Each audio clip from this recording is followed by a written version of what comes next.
Hi, ഏറെ രസകരമായ ഒരു ജാപ്പനീസ് ചലച്ചിത്രം ലൈക്ക് ഫാദർ ലൈക്ക് സൺ. ചലച്ചിത്രത്തിന്റെ വിശദമായ കഥയിലേക്ക് പോകുന്നതിന് മുമ്പ് സിനിമാ കഥകൾ കേൾക്കാൻ ഇഷ്ടപ്പെടുന്ന പുതിയ കൂട്ടുകാരുണ്ടെങ്കിൽ നമ്മുടെ ചാനൽ ഒന്ന് സബ്സ്ക്രൈബ് ചെയ്യണേ. കൂട്ടുകാർക്ക് ഷെയർ ചെയ്തു കൊടുക്കുകയും കമന്റ് ചെയ്യുകയും ലൈക്ക് ചെയ്യുകയും ചെയ്യൂ. കഥയെ ആരംഭിക്കുന്നത് കേറ്റ എന്നു പേരുള്ള ചെറിയ ആൺകുട്ടിയെ പരിചയപ്പെടുത്തിക്കൊണ്ടാണ്.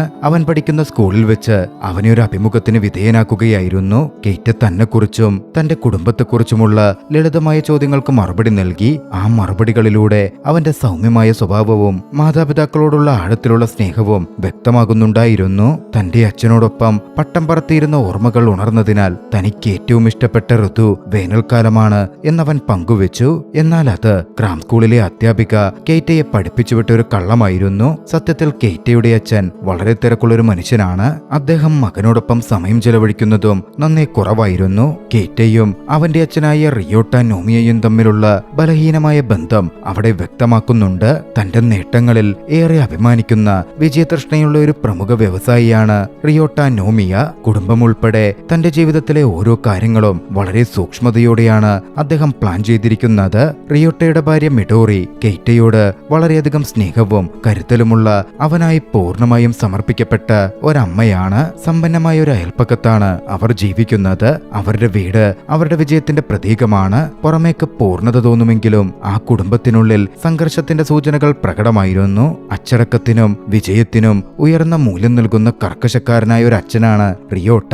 ജീവിതത്തിൽ ഉയർന്നു വരാൻ അത്യാവശ്യമെന്ന് അവൻ കരുതുന്ന മത്സരബുദ്ധി കേറ്റയ്ക്കില്ലാതെ പോയതിൽ അവൻ അല്പം നിരാശനായിരുന്നു. കേറ്റയോടുള്ള റിയോട്ടയുടെ ഇടപെടലുകളിൽ ഈ നിരാശ വ്യക്തമായി കാണാം. അവൻ പലപ്പോഴും മകനെ മികച്ച പ്രകടനം പുറത്തെടുക്കാനും തന്റെ ഉയർന്ന പ്രതീക്ഷകൾക്കൊത്തുയരാനും സമ്മർദ്ദം ചെലുത്താറുമുണ്ട്. കേറ്റ ജനിച്ച മബാഷി ആശുപത്രിയിൽ നിന്ന് ഒരു ഫോൺ കോൾ വരുമ്പോൾ നോമിയ കുടുംബത്തിന്റെ ശാന്തവും മനോഹരവുമായ ജീവിതം തികച്ചും അപ്രതീക്ഷിതമായ ഒരു വഴിത്തിരിവിലേക്ക് തിരിഞ്ഞു. ആശുപത്രി അധികൃതർ അവർക്ക് സംഭവിച്ച വലിയൊരു തെറ്റിനെക്കുറിച്ച് അവരെ അറിയിച്ചു. ഒരുപക്ഷെ കേറ്റ അവരുടെ ബയോളജിക്കൽ മകനാവണമെന്നില്ല. ഈ വെളിപ്പെടുത്തൽ ആ കുടുംബത്തിന്റെ അടിത്തറ തന്നെ ഇളക്കി. നോമിയ കുടുംബത്തോട് കഴിയുമെങ്കിൽ ആശുപത്രി സന്ദർശിക്കാൻ അവർ ആവശ്യപ്പെട്ടു. 6 വർഷം മുമ്പ് ഒരു തെറ്റുപറ്റിയെന്നും റൂസൈ സായ്ക്കി എന്ന മറ്റൊരു ആൺകുട്ടി അവരുടെ സ്വന്തം മകനാകാൻ സാധ്യതയുണ്ടെന്നും അവിടെ വെച്ച് ഹോസ്പിറ്റൽ അധികൃതർ അറിയിച്ചു. എന്നാൽ ഡീറ്റെയിൽഡായ ഒരു DNA പരിശോധനയിലൂടെ മാത്രമേ ഇത് സ്ഥിരീകരിക്കാനാവൂ. ഡോക്ടർമാർ കേറ്റയുടെ DNA സാമ്പിൾ എടുത്ത് റിയോട്ടയുടെയും മിഡോറിയുടെയും DNAയുമായി ഒത്തുനോക്കി. നിർഭാഗ്യവശാൽ അതൊത്തുപോയില്ല. കേറ്റ നോമിയ കുടുംബത്തിലെ രക്തബന്ധമുള്ള മകനല്ല എന്ന കാര്യം സ്ഥിരീകരിക്കപ്പെട്ടു. 6 വർഷമായി തങ്ങൾ വളർത്തുകയും സ്നേഹിക്കുകയും ചെയ്ത കുട്ടി സ്വന്തം ചോരയിലുള്ളതല്ലെന്ന യാഥാർത്ഥ്യം വിശ്വസിക്കാൻ കഴിയാതെ റിയോട്ടയും മിഡോറിയും ആകെ തകർന്നു. കേറ്റയുടെ യഥാർത്ഥ മാതാപിതാക്കളായ സായ്ക്കി കുടുംബത്തെ കണ്ടുമുട്ടാൻ ആശുപത്രി അധികൃതർ നോമിയ കുടുംബത്തിന് അവസരമൊരുക്കി. ഒരു ചെറിയ കട നടത്തുന്ന സായ്ക്കി കുടുംബം തികച്ചും സാധാരണമായ ഒരു ജീവിതമായിരുന്നു നയിച്ചിരുന്നത്. നോമിയ കുടുംബത്തിന്റെ ആഡംബര ജീവിത ശൈലിക്ക് തികച്ചും വിപരീതമായിരുന്നു അവരുടെ വീട്. അവരുടെ മകൻ റൂസൈ ആകട്ടെ തന്റെ സഹോദരങ്ങളോടൊപ്പം കളിക്കുകയും കടയിൽ മാതാപിതാക്കളെ സഹായിക്കുകയും ചെയ്യുന്ന പ്രസരിപ്പുള്ള ഊർജ്ജസ്വലനായ ഒരു കുട്ടിയാണ്. ഇരു കുടുംബങ്ങളും തമ്മിലുള്ള കൂടിക്കാഴ്ച അത്യന്തം പിരിമുറുക്കം നിറഞ്ഞതും അസ്വസ്ഥത ഉണ്ടാക്കുന്നതുമായിരുന്നു. കാരണം ഇരു കൂട്ടരും ഈ വലിയ യാഥാർത്ഥ്യത്തോട് പൊരുത്തപ്പെടാൻ ശ്രമിക്കുകയാണ്. സായ്ക്കി കുടുംബം ഊഷ്മളമായ പെരുമാറ്റമുള്ളവരാണെങ്കിലും റൂസൈ തങ്ങളുടെ സ്വന്തം മകനായിരിക്കില്ലെന്ന സത്യം ഉൾക്കൊള്ളാൻ അവർ ശ്രമിക്കുമ്പോൾ അവരുടെ ഉള്ളിലും ഒരു പിരിമുറുക്കം നിലനിൽക്കുന്നുണ്ടായിരുന്നു. എപ്പോഴും വിജയത്തിനും മറ്റും പ്രാധാന്യം നൽകിയിരുന്ന റിയോട്ടയ്ക്ക് താൻ വളർത്തിയ മകൻ തന്റെ സ്വന്തം ചോരയിലുള്ളവനല്ലെന്ന് അംഗീകരിക്കാൻ വലിയ ബുദ്ധിമുട്ടനുഭവപ്പെട്ടു. അവൻ തന്റെ പിതൃത്വത്തെക്കുറിച്ചും കേറ്റയുമായുള്ള ബന്ധത്തെക്കുറിച്ചും സ്വയം ചോദ്യങ്ങൾ ചോദിക്കാൻ തുടങ്ങി. കേറ്റയോടൊപ്പം പങ്കുവച്ച സ്നേഹത്തെക്കാളും ഓർമ്മകളെക്കാളും വലുതാണോ രക്തബന്ധം എന്ന ചോദ്യത്തോട് റിയോട്ട മല്ലടിച്ചുകൊണ്ടേയിരുന്നു. അതേസമയം കുട്ടികളുടെ വൈകാരികമായ ക്ഷേമത്തിനായിരുന്നു മിഡോറി കൂടുതൽ ശ്രദ്ധ കൊടുത്തത്. കേറ്റയെ നഷ്ടപ്പെടുമെന്ന ചിന്തയിൽ അവളുടെ ഹൃദയം തകർന്നു. രക്തബന്ധങ്ങളെക്കുറിച്ച് അവൾക്ക് വലിയ ആശങ്കയൊന്നുമില്ലായിരുന്നു. 2 കുടുംബങ്ങളും ഹൃദയഭേദകമായ ഒരു പ്രതിസന്ധിയെ അഭിമുഖീകരിച്ചു. ആശുപത്രിയുടെ തെറ്റുതിരുത്താൻ കുട്ടികളെ പരസ്പരം കൈമാറ്റം ചെയ്യണമോ അതോ 6 വർഷമായി തങ്ങൾക്കറിയാവുന്നതും തങ്ങൾ സ്നേഹിച്ചതുമായ കുട്ടികളെ തന്നെ തങ്ങളുടെ കൂടെ നിർത്തി വളർത്തണമോ? കുട്ടികൾ പ്രൈമറി സ്കൂളിൽ ചേരുന്നതിനു മുമ്പ് ഈ വെച്ചുമാറൽ നടത്തണം എന്ന് ആശുപത്രി നിർദ്ദേശിച്ചു. ഇത് തീരുമാനമെടുക്കാൻ കുടുംബങ്ങൾക്ക് ഏതാനും മാസങ്ങൾ മാത്രമേ നൽകിയതുമുള്ളൂ. നോമിയ കുടുംബവും സായ്ക്കി കുടുംബവും ഒരുപോലെ ആശയക്കുഴപ്പത്തിലാണ്. സെൻസിറ്റീവായ ഒരു കുട്ടിയായ കേറ്റയ്ക്ക് ഈ കൈമാറ്റമൊക്കെ എങ്ങനെ ബാധിക്കും എന്ന കാര്യത്തിൽ നോമിയ കുടുംബത്തിന് പ്രത്യേകിച്ചും ആശങ്കയുണ്ട്. കാരണം തനിക്കറിയാവുന്ന ഒരേയൊരു കുടുംബത്തിൽ നിന്ന് എന്തിനാണ് താൻ വേർപിരിയുന്നത് എന്നവനിപ്പോൾ മനസ്സിലാക്കാൻ പറ്റിയെന്ന് വരില്ല. ആശുപത്രിയുടെ ഇടപെടലില്ലാതെ വീണ്ടും പുറത്ത് കണ്ടുമുട്ടാൻ ഇരു കുടുംബങ്ങളും തീരുമാനിച്ചു. ഈ സത്യം അറിഞ്ഞ ശേഷം ഇനി എന്ത് ചെയ്യണമെന്നറിയാത്ത അവസ്ഥയിലായിരുന്നു അവർ. റിയോട്ട വലിയൊരു ധർമ്മസങ്കടത്തിലാണ്. അവൻ കൈറ്റയെ വളർത്തുകയായിരുന്നു, അതും തന്റെ ഇഷ്ടത്തിനനുസരിച്ച്. പക്ഷെ ഇപ്പോൾ റൂസിയാണ് തന്റെ മകൻ. അവനാണെങ്കിൽ താൻ വളർത്തിയ ശീലങ്ങൾക്കൊട്ടും തന്നെ പരിചിതനുമല്ല. അന്ന് ഓഫീസിലൊരു പ്രസന്റേഷനിടെ അവന്റെ സഹപ്രവർത്തകൻ ഒരു വിചിത്രമായ ആശയം മുന്നോട്ട് വെച്ചു. എന്തുകൊണ്ട് അവന് 2 കുട്ടികളെയും ഏറ്റെടുത്തുകൂടാ? എന്തായാലും സൈക്കി കുടുംബത്തിന് ഇതിനകം 3 കുട്ടികളുണ്ടല്ലോ എന്നായിരുന്നു അയാൾ പറഞ്ഞത്. അവനതിനെപ്പറ്റി ആലോചിച്ചു. പക്ഷേ കാര്യങ്ങൾ അത്ര ലളിതമല്ല. ഇതിനാ കുടുംബം സമ്മതിക്കണം എന്നുകൂടിയില്ല. അടുത്തതായി ഇരു കുടുംബങ്ങളും ഒരു ഷോപ്പിംഗ് മാളിൽ വെച്ച് കണ്ടുമുട്ടി. അവിടെ വെച്ചാണ് റിയോട്ട തന്റെ സ്വന്തം മകനായ റൂസയെ ആദ്യമായി നേരിൽ കാണുന്നത്. സൈക്കി കുടുംബത്തെ പോലെ തന്നെ ശാന്തവും സ്വതന്ത്രവുമായ സ്വഭാവമായിരുന്നു റൂസയ്ക്കുമെന്നത് റിയോട്ടയെ ആഴത്തിൽ സ്പർശിച്ചു. ജന്മസിദ്ധമായ സവിശേഷതകൾ അവനെ എങ്ങനെ രൂപപ്പെടുത്തിയിരിക്കുന്നുവെന്ന് റിയോട്ടയ്ക്ക് കാണാൻ കഴിയുമായിരുന്നു. സായ്ക്കി ദമ്പതികളായ ഉദായിയും യുക്കാരിയും ഈ തെറ്റിന് നഷ്ടപരിഹാരമായി ആശുപത്രിയിൽ നിന്ന് പണം ലഭിക്കും എന്ന പ്രതീക്ഷയിലായിരുന്നു.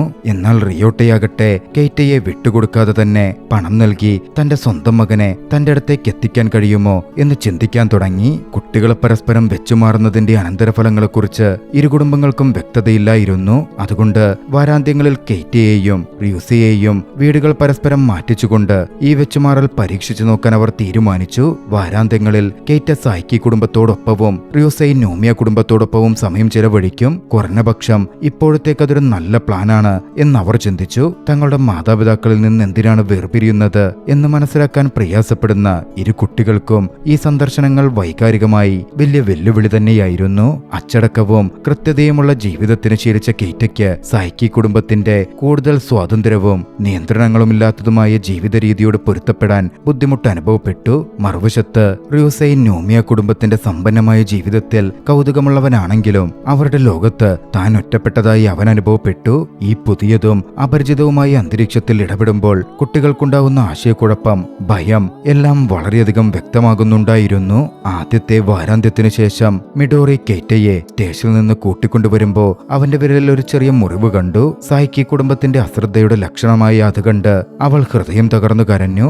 ഈ സംഭവത്തെക്കുറിച്ച് കേട്ടപ്പോ റിയോട്ടയും സായ്ക്കി കുടുംബത്തെ കുറ്റപ്പെടുത്തി. അടുത്ത ദിവസം കെയ്റ്റയുടെ സ്കൂളിലെ ആദ്യ ദിനത്തിൽ അവന്റെ മുത്തശ്ശി അവനെ കാണാൻ വരികയും റിയോട്ടയ്ക്ക് വിലപ്പെട്ട ചില ഉപദേശങ്ങൾ നൽകുകയും ചെയ്തു. ഒരു കുട്ടിയുടെ പെരുമാറ്റം രൂപപ്പെടുന്നത് അവൻ വളരുന്ന ചുറ്റുപാടിലൂടെയാണെന്നും രക്തബന്ധം കൊണ്ട് മാത്രമല്ലെന്നും അതിനാൽ കെയ്റ്റയെ ഉപേക്ഷിക്കരുതെന്നും അവർ അവനോട് പറഞ്ഞു. അവരുടെ വാക്കുകളിലെ വിവേകം റിയോട്ട അംഗീകരിച്ചു. കുറച്ച് ദിവസങ്ങൾക്ക് ശേഷം ഇരു കുടുംബങ്ങളും വീണ്ടും കണ്ടുമുട്ടി. കുട്ടികളോടൊപ്പം കളിച്ച് ക്ഷീണിതനായി ഉദായി റിയോട്ടയുടെ അടുത്ത് വന്നിരുന്ന് സംസാരിക്കാൻ തുടങ്ങി. സ്വന്തം കുട്ടികളോടൊപ്പം കൂടുതൽ സമയം ചെലവഴിക്കാൻ അവൻ റിയോട്ടയെ ഉപദേശിച്ചു. ഒരിക്കൽ നഷ്ടപ്പെട്ടാൽ സമയം പിന്നെ തിരികെ ലഭിക്കില്ല എന്ന് അദ്ദേഹം അവന് മുന്നറിയിപ്പ് നൽകി. എന്നാൽ തന്റെ ജോലിയാണ് കൂടുതൽ പ്രധാനമെന്ന് പറഞ്ഞുകൊണ്ട് റിയോട്ട അത് തള്ളിക്കളഞ്ഞു. മാളിൽ നിന്നിറങ്ങുന്നതിനു മുമ്പ് റിയോട്ട തന്റെ സ്വന്തം മകന് പകരമായി സായ്ക്കി കുടുംബത്തിന് പണം നൽകാൻ ശ്രമിച്ചു.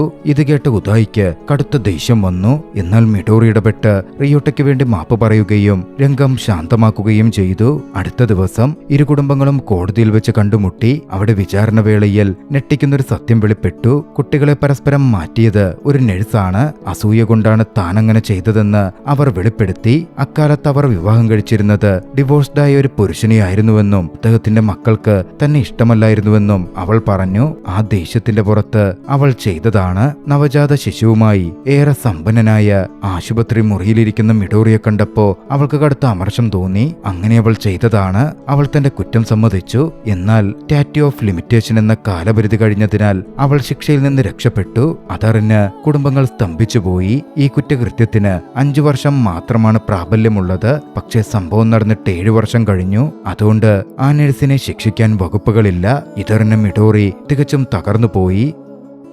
പിന്നീട് രോഗിയായ തന്റെ അച്ഛനെ സന്ദർശിക്കാൻ ആവശ്യപ്പെട്ട് റിയോട്ടയ്ക്കൊരു ഫോൺ കോൾ ലഭിച്ചു. അച്ഛനെ കണ്ട് സംസാരിക്കുമ്പോൾ രക്തബന്ധത്തിന്റെ പ്രാധാന്യം ഊന്നിപ്പറഞ്ഞുകൊണ്ട് റിയോസോയെ തിരികെ കൊണ്ടുവരാൻ അവന്റെ അച്ഛൻ അവനെ ഉപദേശിച്ചു. എന്നാൽ റിയോട്ടയുടെ രണ്ടാനമ്മ വ്യത്യസ്തമായ ഒരു കാഴ്ചപ്പാടായിരുന്നു മുന്നോട്ട് വെച്ചത്. റിയോട്ടയുടെ അച്ഛനുമായുള്ള തന്റെ വിവാഹം പോലെ ബന്ധങ്ങൾ രക്തബന്ധത്തിൽ മാത്രമല്ല സ്നേഹത്തിലും കരുതൽ നൽകുന്നതിലുമാണ് കെട്ടിപ്പടുത്തിരിക്കുന്നത് എന്നവർ അവനെ ഓർമ്മിപ്പിച്ചു.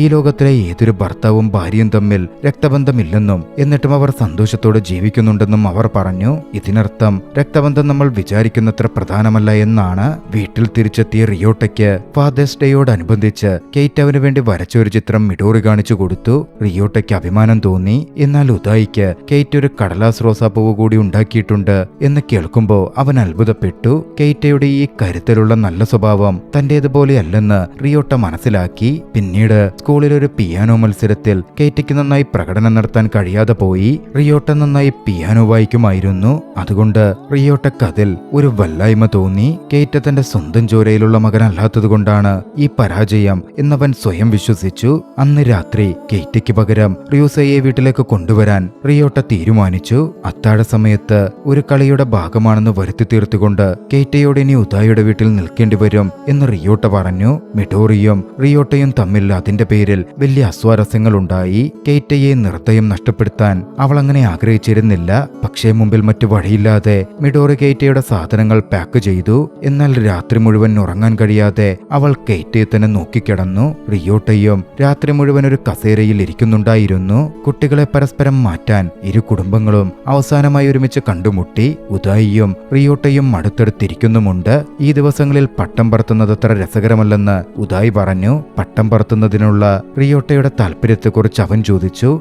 തന്റെ അച്ഛൻ ഒരിക്കലും തന്നോടൊപ്പം കളിച്ചിട്ടില്ലെന്നായിരുന്നു റിയോട്ട പറഞ്ഞത്. മറുപടിയായി, അച്ഛൻ നിന്നെ വളർത്തിയതുപോലെയല്ല നീ നിന്റെ മകനെ വളർത്തേണ്ടത്. അച്ഛൻ പഠിപ്പിച്ച നിയമങ്ങൾ അതേപോലെ പിന്തുടരേണ്ട ആവശ്യമില്ല എന്നായിരുന്നു ഉദായി പറഞ്ഞത്. റൂസൈ വളരെ ആക്റ്റീവായ കളിക്കാൻ ഇഷ്ടപ്പെടുന്ന കുട്ടിയായതിനാൽ അവനോടൊപ്പം സമയം കണ്ടെത്തി കളിക്കണം എന്നുദായി റിയോട്ടയോട് അഭ്യർത്ഥിച്ചു. ഇതേസമയം അല്പം മാറി മിഡോറിയും യുക്കാരിയും ഒരുമിച്ച് നടക്കുകയായിരുന്നു. റൂസയുടെ അമ്മയായ യുക്കാരി റൂസൈ പെട്ടെന്ന് പേടിക്കുന്ന കുട്ടിയാണെന്നും അതിനാൽ അവനെ ശ്രദ്ധിക്കണമെന്നും മിഡോറിയോട് പറഞ്ഞു. മറുപടിയായി, കെയ്റ്റയ്ക്ക് എപ്പോഴും സഹോദരങ്ങൾ വേണമെന്ന് ആഗ്രഹമുണ്ടായിരുന്നു എന്ന് മിഡോറി പറഞ്ഞു. സഹോദരങ്ങളെ കിട്ടുന്നതിലൂടെ കെയ്റ്റ സന്തോഷവാനായിരിക്കും എന്നും അവൾ പ്രത്യാശിക്കുന്നുണ്ട്. തങ്ങളുടെ അവസാന ഓർമ്മയ്ക്കായി അവർ ഒന്നിച്ച് ഒരു ഗ്രൂപ്പ് ഫോട്ടോ എടുത്തു. കുട്ടികളോട് സത്യം പറയാതെ തന്നെ അവരെ പരസ്പരം മാറ്റി വീട്ടിലേക്ക് കൂട്ടിക്കൊണ്ടുപോവുകയും ചെയ്തു. റിയോട്ടയുടെ വീട്ടിൽ തിരിച്ചെത്തിയ റൂസൈ കെയ്റ്റയിൽ നിന്ന് തികച്ചും വ്യത്യസ്തനാണെന്ന് തെളിഞ്ഞു. കെയ്റ്റയുടെ ശാന്തമായ സ്വഭാവത്തിന് വിപരീതമായി അവൻ ഊർജ്ജസ്വലനും കളിക്കാനേറെ ഇഷ്ടമുള്ളവനും അസ്വസ്ഥനുമായി കാണപ്പെട്ടിരുന്നു. ഇതിനോട് പൊരുത്തപ്പെടാൻ റിയോട്ട ബുദ്ധിമുട്ടി. റൂസയെ കൊണ്ടുവരുന്നത് വളരെ സ്വാഭാവികമായ ഒരു മാറ്റമായിരിക്കും എന്നായിരുന്നു റിയോട്ട ആദ്യം കരുതിയത്. പക്ഷേ റൂസയുടെ വ്യക്തിത്വം തന്റേതിൽ നിന്ന് വളരെ വ്യത്യസ്തമാണെന്ന് റിയോട്ട തിരിച്ചറിയാൻ തുടങ്ങി. റൂസൈ കൂടുതൽ സ്വതന്ത്രനും റിയോട്ട തന്റെ കുടുംബത്തിന്മേൽ അടിച്ചേൽപ്പിച്ച കർശനമായ നിയമങ്ങളെ കാര്യമാക്കാത്തവനുമായിരുന്നു. ഈ തിരിച്ചറിവ് റിയോട്ടയുടെ വികാരങ്ങളെ കൂടുതൽ സങ്കീർണമാക്കി. ഒരച്ഛനാവുക എന്നത് ഒരേ രക്തം പങ്കിടുക എന്നതിൽ ഉപരിയാണ് എന്നവൻ മനസ്സിലാക്കാൻ തുടങ്ങി. ഒരു ദിവസം ഓഫീസിൽ വെച്ച് കുട്ടികളെ മാറ്റിയ നഴ്സിൽ നിന്ന് റിയോട്ടയ്ക്ക് ഒരു കത്ത് ലഭിച്ചു. കത്തിൽ നഴ്സിന്റെ വിലാസം കണ്ടെത്തുന്ന അയാൾ പിന്നീട് അവരെ കാണാൻ പോയി. എന്നാൽ അവരുമായി അവൻ പ്രശ്നമുണ്ടാക്കാൻ തുടങ്ങിയപ്പോഴേക്കും അവരുടെ വളർത്തുമകൻ അതിൽ ഇടപെട്ടു. അവനതോടെ അവിടെ നിന്നിറങ്ങി തന്റെ കാറിലിരുന്നു. തുടർന്ന് തന്റെ രണ്ടാം അമ്മയുമായുള്ള തന്റെ തണുപ്പൻ ബന്ധത്തെക്കുറിച്ച് റിയോട്ട് ചിന്തിച്ചു. നഴ്സിനോട് വളർത്തുമകനുള്ള സ്നേഹം കണ്ടപ്പോ തന്റെ സ്റ്റെപ്പ് മദറുമായി നല്ലൊരു ബന്ധം പുലർത്താത്തതിൽ അവൻ തന്റെ തെറ്റ് മനസ്സിലാക്കുകയും ജീവിതത്തിൽ ആദ്യമായി ക്ഷേമം അന്വേഷിക്കാൻ അവൻ അവരെ ഫോൺ വിളിക്കുകയും ചെയ്തു. അവന്റെ ആ കോളിൽ അവർ അത്യധികം സന്തോഷവതിയായി. ഒരു ദിവസം മിഡോറി ഉറങ്ങിക്കിടക്കുമ്പോ റൂസൈ ആരുമറിയാതെ വീട്ടിൽ നിന്ന് ഇറങ്ങിപ്പോയി. പരിഭ്രാന്തിയായി അവൾ ചുറ്റുമുള്ള എല്ലാ സ്ഥലങ്ങളിലും അവനെ തിരഞ്ഞെങ്കിലും കണ്ടെത്താൻ കഴിഞ്ഞില്ല. അവൾ റിയോട്ടയെ വിളിച്ചു. രണ്ടുപേരും ചേർന്ന് തിരച്ചിൽ നടത്തി. ഒടുവിൽ റൂസൈ സായ്ക്ക് വീട്ടിലേക്ക് തിരികെ പോയതായി അവർ കണ്ടെത്തി. റിയോട്ടയ്ക്ക് കുട്ടിയെ നോക്കാൻ പറ്റില്ലെങ്കിൽ രണ്ടു കുട്ടികളെയും ഞാൻ നോക്കിക്കോളാം എന്ന് പറഞ്ഞുതായി റിയോട്ടയെ വഴക്ക് പറഞ്ഞു. റിയോട്ട മറുപടി പറയാനില്ലാതെ സ്തംഭിച്ചു നിൽക്കുകയും ഒടുവിൽ റൂസയെ കൂട്ടി തിരികെ പോവുകയും ചെയ്തു. അതേസമയം കെയ്റ്റ പിന്നിൽ നിന്ന് അവരെ ഒളിഞ്ഞു നോക്കുന്നുണ്ടായിരുന്നു. തന്റെ അച്ഛനായ റിയോട്ട അവിടെ വന്നിട്ടും തന്നെ ഗവനിക്കാതെ അങ്ങനെ പോയപ്പോ അവൻ സങ്കടത്തിലായി. ഈ സംഭവത്തിനു ശേഷം റിയോട്ട മാനസികമായി അസ്വസ്ഥനായി മാറാൻ തുടങ്ങി. അടുത്ത ദിവസം റൂസയെ സന്തോഷിപ്പിക്കാൻ റിയോട്ടയും മിഡോറിയും അവനോടൊപ്പം കളിച്ചു. രാത്രിയിൽ മൂവരും തുറന്ന ആകാശത്തിന് കീഴിലുറങ്ങി. റൂസൈ ഒരു വെള്ളി നക്ഷത്രം വീഴുന്നത് കണ്ടപ്പോ മിഡോറി അതിനോട് ഒരു ആഗ്രഹം ചോദിക്കാൻ പറഞ്ഞു. എന്താണ് നിന്റെ ആഗ്രഹമെന്ന് അത് കഴിഞ്ഞപ്പോ അവൾ അവനോട് ചോദിച്ചു. തന്റെ അച്ഛന്റെയും അമ്മയുടെയും അടുക്കലേക്ക് തനിക്ക് തിരികെ പോകണം, അതാ ആഗ്രഹം എന്നവൻ മറുപടി നൽകി. ഈ മറുപടി റിയോട്ടയെയും മിഡോറിയെയും ഒരുപോലെ അത്ഭുതപ്പെടുത്തിയിരുന്നു. പിന്നീട് റൂസൈ ഉറങ്ങിയ ശേഷം ശേഷം മിഡോറി സങ്കടത്തിലാണ്ടു. കേറ്റയ്ക്കും ഒരുപക്ഷെ ഇതേ ആഗ്രഹം തന്നെയാവും ഉണ്ടാവുക എന്നവൾ റിയോട്ടയോട് പറഞ്ഞു. ഒരച്ഛനെന്ന നിലയിൽ താൻ തന്റെ സ്വന്തം ചോരയിലുള്ള മകനെ ആഗ്രഹിച്ചുവെങ്കിലും ഒരു മകനെന്ന നിലയിൽ റിയൂസയ്ക്ക് തന്നെ അച്ഛനായി വേണ്ട എന്ന് റിയോട്ടയും ചിന്തിച്ചു. അടുത്ത ദിവസം രാവിലെ ടെന്റിനുള്ളിൽ ഉറങ്ങുന്ന റിയൂസയുടെ ചിത്രം പകർത്താൻ റിയോട്ട ആഗ്രഹിച്ചു. ഫോട്ടോ എടുത്ത ശേഷം അത് നോക്കി അവൻ പുഞ്ചിരിച്ചു. അവൻ ഗാലറി പിറകോട്ട് സ്ക്രോൾ ചെയ്തപ്പോ കേറ്റയുടെ ചിത്രങ്ങൾ കണ്ടെത്തി. അവൻ കേറ്റയെക്കുറിച്ച് ഓർത്തു. കുറച്ചുകൂടി ഫോട്ടോകൾ കണ്ടപ്പോ കേറ്റ എടുത്തതെന്ന് കരുതുന്ന തന്റെ തന്നെ നിരവധി ചിത്രങ്ങൾ അവൻ നോക്കിക്കണ്ടു. ഈ ഫോട്ടോകളെക്കുറിച്ച് അവനൊരറിവുമുണ്ടായിരുന്നില്ല. അവൻ ഉറങ്ങുന്നതിന്റെയും സോഫയിൽ കിടക്കുന്നതിന്റെയും ധാരാളം ഫോട്ടോകൾ അതിലുണ്ടായിരുന്നു. അത് കണ്ട റിയോട്ട വൈകാരികമായി തളർന്നുപോയി. കേറ്റ എടുത്ത ഫോട്ടോസാണ്. അത് കണ്ടതും കേറ്റ തന്നെ എത്രത്തോളം സ്നേഹിച്ചിരുന്നുവെന്നും തന്നോടൊപ്പം സമയം ചെലവഴിക്കാൻ ആഗ്രഹിച്ചിരുന്നുവെന്നും അവൻ ചിന്തിച്ചു. എന്നാൽ ഒരിക്കലും കേറ്റയ്ക്ക് അതിനുള്ള സമയം നൽകാൻ അവന് കഴിഞ്ഞിരുന്നില്ല. തന്നോടുള്ള കേറ്റയുടെ പ്രകടിപ്പിക്കാത്ത സ്നേഹത്തിന്റെ തെളിവുകളാണ് ഈ ഫോട്ടോകളെന്ന് അവൻ കരുതി. ഏറെ നേരത്തെ ആത്മപരിശോധനയ്ക്ക് ശേഷം കേറ്റയോടുള്ള തന്റെ സ്നേഹം ഒരു രക്തബന്ധം കൊണ്ട് എളുപ്പത്തിൽ പകരം വയ്ക്കാൻ കഴിയില്ലെന്ന തിരിച്ചറിവിലേക്ക് റിയോട്ട എത്തിച്ചേർന്നു. കുട്ടികളെ വെച്ചുമാറുന്ന തീരുമാനവുമായി മുന്നോട്ടു പോകാൻ കഴിയില്ല എന്നവൻ തീരുമാനിച്ചു. കേറ്റയെ തന്റെ മകനായി തന്നെ തുടർന്നു വളർത്താൻ റിയോട്ട ഉറച്ച തീരുമാനമെടുത്തു. ഒടുവിൽ റിയോട്ട റിയൂസയെയും കൂട്ടി അവന്റെ വീട്ടിലേക്ക് പോയി. അവന്റെ വീടെന്ന് കരുതുന്ന അവന്റെ വീട്ടിലേക്ക് സ്വന്തം വീട്ടിലെത്തിയപ്പോ റിയൂസയ്ക്ക് വലിയ ആശ്വാസം തോന്നി. കേറ്റ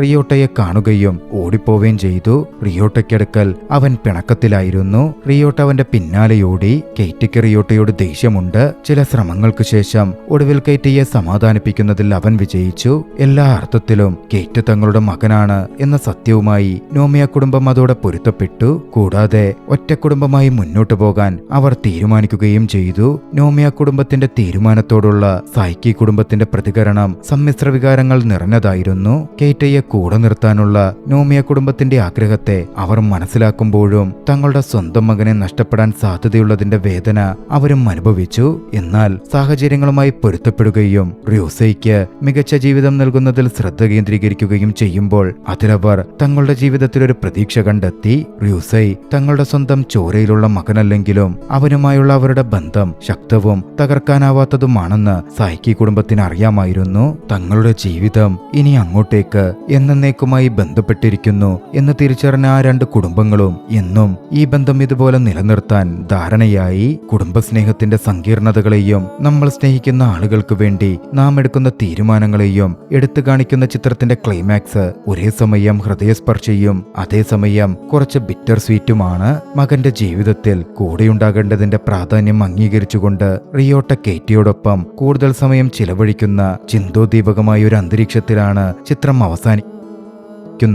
കുടുംബം, സ്നേഹം, പിതൃത്വം എന്നിവയുടെ യഥാർത്ഥ അർത്ഥങ്ങളെക്കുറിച്ച് ശക്തമായൊരു സന്ദേശം ഈ ചിത്രം പകർന്നു നൽകുന്നുണ്ട്. കേവലം രക്തബന്ധങ്ങളെക്കാൾ സ്നേഹം, പരിചരണം, പങ്കുവച്ച അനുഭവങ്ങൾ എന്നിവയിലാണ് കുടുംബത്തിന്റെ യഥാർത്ഥ കാതൽ സ്ഥിതി ചെയ്യുന്നത്. അത് ഊന്നി പറഞ്ഞുകൊണ്ട് ഈ കഥ ഇവിടെ അവസാനിപ്പിക്കുന്നു. രസകരമായ ഈ ചലച്ചിത്രം നിങ്ങൾക്കിഷ്ടമായെങ്കിൽ വീഡിയോ ലൈക്ക് ചെയ്യുക. അഭിപ്രായങ്ങളും നിർദ്ദേശങ്ങളും കമന്റുകളിൽ രേഖപ്പെടുത്തുക. കഴിയുമെങ്കിൽ ചാനൽ സബ്സ്ക്രൈബ് ചെയ്തും കൂട്ടുകാർക്ക് ഷെയർ ചെയ്തു കൊടുത്തും ഞങ്ങളെ സപ്പോർട്ട് ചെയ്യുക. അടുത്ത എപ്പിസോഡിൽ മറ്റൊരു മികച്ച ചലച്ചിത്രവുമായി നമുക്ക് കണ്ടുമുട്ടാം. അതുവരെ ബൈ.